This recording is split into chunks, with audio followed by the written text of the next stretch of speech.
The can was no bigger than his fist. Private Yamamoto turned it over in his trembling hands, reading the English letters he couldn't understand, feeling the weight of it, heavier than it should be, heavier than anything he'd held in weeks. August 1945. A forward position on Okinawa, or what was left of it. The American patrol had been through here hours ago, and they'd left things behind. Not ammunition. Not propaganda leaflets. Coffee. Canned coffee.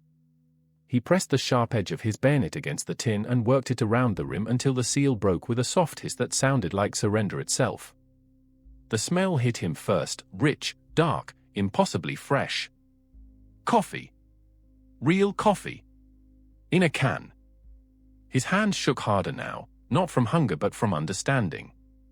The Americans had so much food, so much of everything, that they could seal coffee in metal containers and ship it 10,000 miles across the Pacific Ocean just so their soldiers could have a hot drink in hell.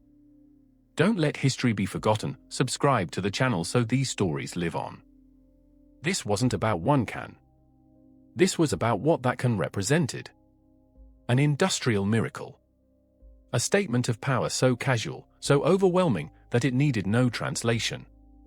While Japanese soldiers were boiling tree bark for soup, while children in Tokyo were mixing sawdust into their rice to make it last longer, while entire divisions were surrendering not to bullets but to starvation, the Americans were manufacturing millions of tiny metal cylinders filled with a luxury drink and distributing them like ammunition. The story begins earlier, in 1944, when the first whispers started. Japanese soldiers captured American supply depots and found things that shouldn't exist in war. Chocolate bars individually wrapped in waterproof paper. Cigarettes in cartons so sturdy they survived artillery barrages. And the cans, endless cans of meat, fruit, vegetables, and yes, coffee. At first, the officers declared it propaganda.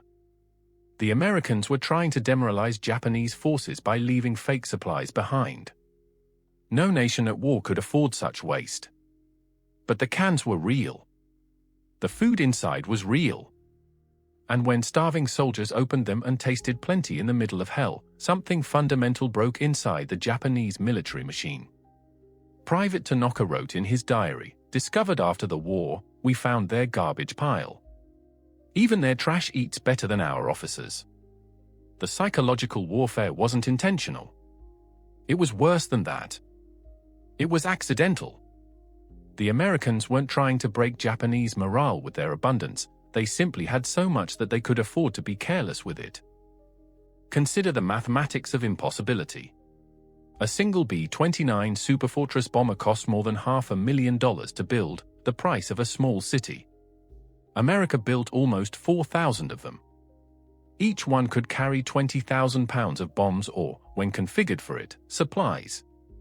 Flying from Saipan to Japan and back required 5,500 gallons of fuel. The Americans flew these missions daily. Sometimes twice daily. Not because they had to, but because they could. And in the cargo holds of supply ships, between the ammunition and medical supplies, sat millions of cans of coffee. Each can required metal that could have made bullets. Each can required space that could have carried explosives. Each can required fuel to transport across the largest ocean on Earth. And yet they kept coming. Wave after wave of ships, their holds filled with the casual abundance of a nation that could fight a war on two fronts while still ensuring its soldiers never went without their morning coffee. The Japanese military had made a fatal miscalculation. They believed that spiritual strength could overcome material disadvantage. That a warrior who needed nothing could defeat an enemy who needed everything. But what happens when your enemy needs everything and has everything? What happens when abundance itself becomes a weapon? Lieutenant Soto, stationed in the Philippines in early 1945, wrote a letter that was never sent, found in his personal effects, "The Americans drop bombs made of steel we cannot produce, from planes we cannot build, burning fuel we cannot refine, and when their soldiers march through our positions, they leave behind cans of food we cannot imagine." How does one fight the infinite? The contrast was destroying morale faster than any bomb. In Japanese field hospitals, wounded soldiers were given a single rice ball per day, if supplies allowed. sometimes just water flavored with soy sauce. In American field hospitals, wounded soldiers complained if their coffee wasn't hot enough. Japanese pilots flew their final missions on empty stomachs, lightheaded from hunger, their reflexes dulled by malnutrition. American pilots carried emergency rations that included chocolate bars, chewing gum, and instant coffee packets. The joke among American troops was that the coffee was terrible. The joke among Japanese troops was that there was coffee at all. One captured Japanese officer, interrogated after the war, said, "When I learned that American soldiers were complaining about the quality of their field rations while we were eating grass, I knew the war was over." How can you defeat an enemy who is so rich that he can afford to be dissatisfied with abundance? The propaganda ministry in Tokyo tried to spin it. They told civilians that American soldiers were soft, dependent on luxuries, weak from too much comfort. But the soldiers knew better. They'd seen American troops march for days through jungle hell, fueled by those cans, never stopping, never slowing. Comfort hadn't made them weak. It had made them unstoppable. A machine that runs on oil performs better than one running on sand. The Japanese soldier, trained to endure any hardship, found himself facing an enemy who didn't need to endure hardship at all. Private Nakamura, captured on Iwo Jima, told his interrogators, "We were proud that we could fight on a handful of rice." They were stronger because they didn't have to. The can started appearing everywhere. Abandoned in foxholes. Floating in streams after American units crossed. Littering the ground after airdrops missed their targets. Each one a small metal testimony to the impossible logistics of American power. Japanese soldiers would risk their lives to retrieve these cans, not just for the food inside but for what they represented, proof that somewhere, somehow, there existed a place where coffee was so common it could be sealed in metal and shipped to the other side of the world. The metal alone was precious. Japan was melting down temple bells and household pots to make bullets. America was using that same metal to hold coffee. Support this work so the truth continues to reach people, and make sure you're subscribed. The mathematics were inescapable. If America could waste metal on coffee cans, how much metal did they have for tanks? If they could waste ship space on comfort foods, how many actual weapons were crossing the Pacific? If they could burn fuel flying coffee to remote islands, how much fuel did they have for their bombers? The home front was even worse. Japanese civilians were told they were winning. Every broadcast spoke of glorious victories, of Americans on the run, of the inevitable triumph of the Yamato spirit. But the soldiers' letters home, heavily censored but still carrying hints of truth, told a different story. "The enemy is well supplied," they wrote, unable to say more. "The enemy seems comfortable," they hinted, forbidden from explaining. And when prisoners of war were repatriated or when wounded soldiers returned home, they brought with them impossible stories. Stories of American camps where prisoners gained weight. Stories of captured Japanese soldiers being given medical care and 3 meals a day. Stories of coffee. Regular, everyday coffee. Served hot. In disposable cups. The cognitive dissonance was shattering. How could Japan be winning if its enemies could afford such casual waste? The story of Corporal Ishikawa illustrates the breaking point. Captured in the Philippines, he was taken to an American detention camp. On his first morning, he was given breakfast, powdered eggs, canned meat, bread, and coffee. Real coffee. Hot coffee. He broke down crying. Not from joy, not from relief, but from the devastating realization that he'd been lied to his entire life. If Americans could feed prisoners better than Japan could feed its own soldiers, what else was a lie? How many of his friends had died for an empire that was already lost? He later wrote, "The coffee tasted like defeat. Bitter, but undeniable." The guards thought he was crying from gratitude. He was crying from clarity. The war wasn't just unwinnable, it had been unwinnable from the start. Japan had challenged an enemy who could literally afford to waste victory. The American supply chain was a marvel of industrial democracy. Coffee companies like Maxwell House and Folgers converted their entire production to military contracts. The coffee was freeze-dried, a technology Japan hadn't even conceived of, then sealed in cans that could survive months in tropical humidity. The canning process alone required precision machinery, quality steel, and perfect sealing technology, all things Japan struggled to maintain for essential military equipment, let alone comfort items. The coffee traveled from Colombian and Brazilian plantations to American processing plants, then to West Coast ports, onto Liberty ships mass-produced at a rate of 3 per day, across submarine-infested waters, to supply depots on captured islands, and finally into the hands of individual soldiers. The journey of a single can of coffee represented more logistical capability than entire Japanese army divisions possessed. By early 1945, Japanese officers were finding it impossible to maintain morale.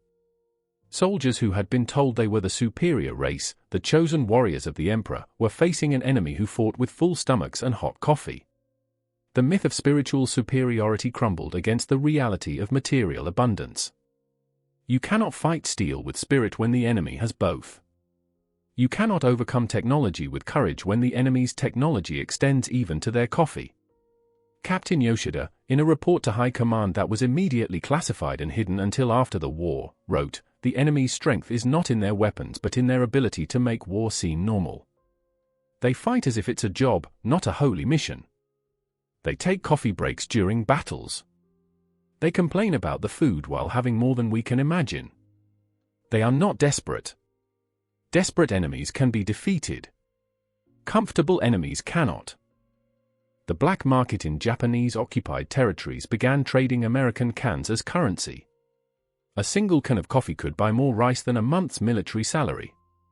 Collaborators and spies were paid in American rations. The cans became so valuable that Japanese military police had to create special units just to prevent soldiers from trading military intelligence for food. The economy of occupation was being undermined by tin cans. Local populations, who had been told the Japanese were liberators, saw their liberators desperately trading weapons for American trash. The narrative collapsed. How could Japan be winning if its soldiers were starving? How could the co-prosperity sphere prosper when its creators were begging for enemy table scraps? The testimonies of American soldiers from this period are equally revealing. They didn't understand why Japanese prisoners were so fascinated by ordinary supplies. Private First Class Thompson from Ohio wrote home, "The strangest thing happened today. We captured some Japanese and gave them standard rations. They acted like we'd given them gold. One guy just stared at a can of coffee for an hour. Just stared at it. Wouldn't even open it. Like it was a religious thing or something." The Americans couldn't comprehend that they were witnessing a worldview dissolving.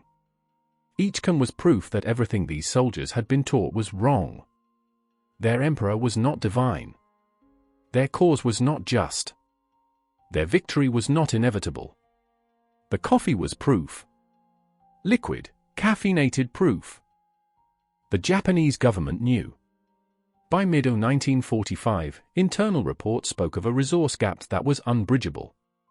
But the public face remained defiant. Radio Tokyo broadcast stories of American weakness, of imminent Japanese victory, even as government officials were secretly discussing surrender terms. The coffee cans had become a state secret. Soldiers were forbidden from mentioning American supplies in letters home. Officers who reported the truth were transferred or silenced. The entire military apparatus worked to hide the reality that American garbage was better supplied than Japanese elite units. But truth has a way of seeping through censorship like coffee through grounds. Whispers became rumors. Rumors became knowledge. Knowledge became despair. The industrial massacre was complete before the atomic bombs fell. Japan was defeated not by nuclear weapons but by the simple, undeniable fact of American industrial capacity. The atomic bombs ended the war, but the coffee cans had already revealed its outcome. How do you explain to a nation prepared to die for honor that the enemy considers your death a logistical inconvenience? How do you maintain the myth of racial superiority when the inferior Americans can mass-produce what you consider impossible luxuries? How do you fight an enemy who has so thoroughly outproduced you that they can afford to be wasteful? The answer is, you don't. You surrender. And you spend the rest of your life remembering the smell of that coffee, the weight of that can, the moment you realized that you had challenged a giant who didn't even notice you were fighting. The story gets darker. As American forces advanced, they found Japanese positions littered with evidence of starvation. Soldiers who had resorted to cannibalism. Units that had dissolved into hungry ghosts, no longer fighting for the emperor but simply searching for food. And among the abandoned equipment, the horrible irony, unopened American ration cans that Japanese soldiers had captured but didn't have can openers for. They had died of starvation while holding food they couldn't access. The metaphor was perfect. Japan had entered a war it couldn't open, against an enemy it couldn't digest, for reasons it couldn't sustain. Master Sergeant Williams, advancing through the Philippines, wrote in his journal, found a Japanese position today. 3 dead soldiers. One was holding an unopened can of our coffee. Held it so tight we had to break his fingers to get it out. What kind of war is this where men die clutching the enemy's trash? The psychological studies conducted after the war revealed the depth of the trauma. Japanese veterans spoke of the coffee cans more than they spoke of the bombs. The bombs were comprehensible, are a bigger weapon, a stronger explosive. But the cans represented something worse, a civilization so advanced, so wealthy, so casually powerful that it could treat coffee as a military supply. One veteran, interviewed in the 1960s, said, "The atomic bomb killed our bodies. The coffee killed our spirit." When you see your enemy has so much extra that he can seal drinks in metal and ship them across the world, you understand that you are not fighting a war. You are fighting the future, and the future has already won. The numbers, when finally calculated, were staggering. The United States produced 88 million cans of coffee for military consumption during World War II. That's enough metal to build thousands of aircraft or millions of rounds of ammunition. But America could afford to use it for coffee instead. The coffee inside those cans required roughly 400 million pounds of beans, imported from Latin America while fighting a global war. The ships carrying that coffee burned an estimated 50 million gallons of fuel. All for a beverage. A hot drink. A comfort item. Meanwhile, Japan was calculating how many grains of rice each soldier could receive per day. The disparity wasn't just economic, it was existential. One nation was managing scarcity while the other was managing abundance. The outcome was predetermined by the first can that rolled off the production line. The man who perhaps understood this best was Admiral Yamamoto, who had lived in America before the war. He had seen the factories, the resources, the casual wealth of everyday Americans. He knew that Japan was challenging not just a nation but an entire industrial system. Before his death in 1943, he wrote, "I fear all we have done is to awaken a sleeping giant and fill him with a terrible resolve." But even he underestimated. The giant wasn't terrible. It was worse than that. It was indifferent. America could fight World War II while still ensuring its soldiers had hot coffee. That's not resolve. That's inevitability. Subscribe so these forbidden stories don't vanish again. The terrible resolve would have been fighting desperately, sacrificing everything.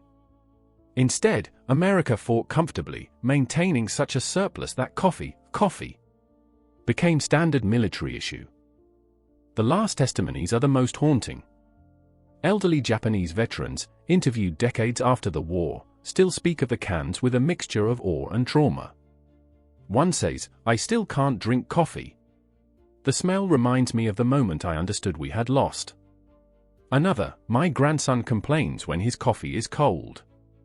I want to tell him, your grandfather once would have died for cold coffee." The Americans had so much they could throw it away. And perhaps most tellingly, we thought we were fighting warriors. We were fighting an economy. You can defeat warriors. You cannot defeat an economy that considers coffee a necessity. The cans themselves became artifacts of defeat. American soldiers collected them as souvenirs, not understanding their significance. Japanese soldiers buried them, unable to throw them away, unable to keep them. They were found decades later, rusted but intact, buried like secrets in jungle floors and mountain caves. each one a small metal gravestone for the Japanese Empire's ambitions. Museums now display them behind glass, these simple containers that held more than coffee. They held the proof of industrial asymmetry so vast that victory was impossible from the moment the war began. Visitors stare at them, these mundane objects that revealed the extraordinary truth: Japan had challenged an enemy who could package comfort and ship it to hell. The story extends beyond the war itself. During the occupation, American forces distributed coffee to Japanese civilians. Many tasted it for the first time in their lives. The flavor was bitter, foreign, unwelcome. But they drank it because it came from the victors, and perhaps by drinking it, they could understand their defeat. Coffee shops began opening in Tokyo, serving the American drink to curious Japanese who wanted to taste the flavor of power. It became fashionable to drink coffee, to adopt the habits of the conquerors. Every cup was a small admission of defeat, a liquid surrender, a caffeinated acknowledgement that America had won so completely that even their drinks would reshape Japanese culture. The business implications were staggering. Japanese companies, rebuilt with American assistance, studied those coffee cans with the intensity of engineers reverse engineering advanced technology. How did America create supply chains so robust they could deliver luxury goods to war zones? How did they achieve quality control so perfect that coffee sealed in 1944 was still fresh in 1945? How did they mass produce with such efficiency that individual comfort items became standard issue? The lessons learned from those cans helped rebuild Japanese industry.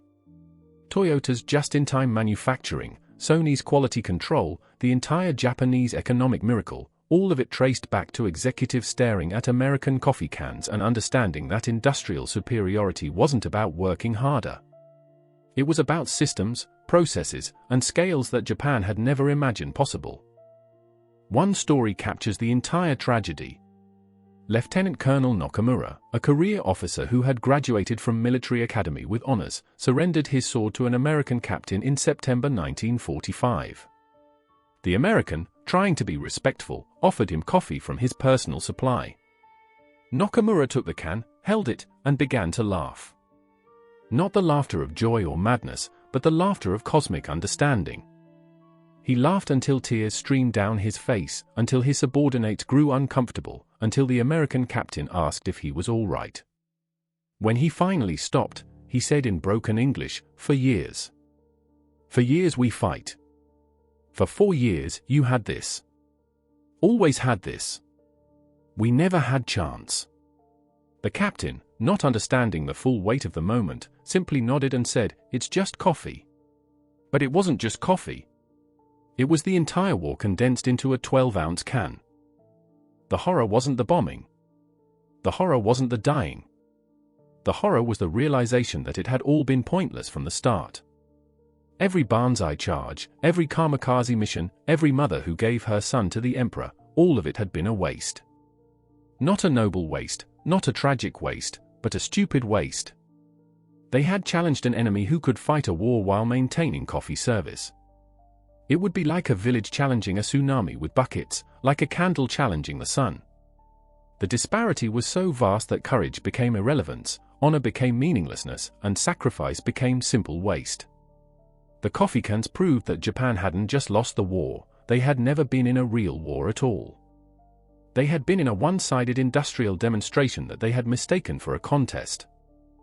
Years later, economists would calculate that the industrial capacity required to supply American forces with coffee during World War II exceeded the entire industrial capacity of Japan for all purposes, military and civilian combined. Think about that. America's coffee supply chain alone was more powerful than everything Japan could produce.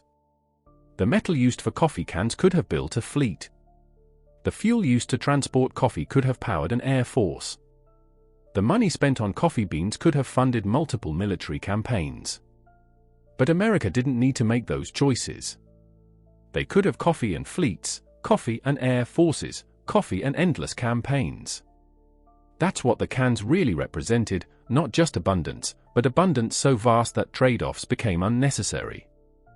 The final testimony comes from Private Yamamoto, the soldier we met at the beginning, who lived until 2001. In his last interview, he said, "I kept that can. Kept it for 56 years. My wife wanted to throw it away many times, but I wouldn't let her. It reminded me of the moment I understood everything. The war, the empire, the lies we had been told.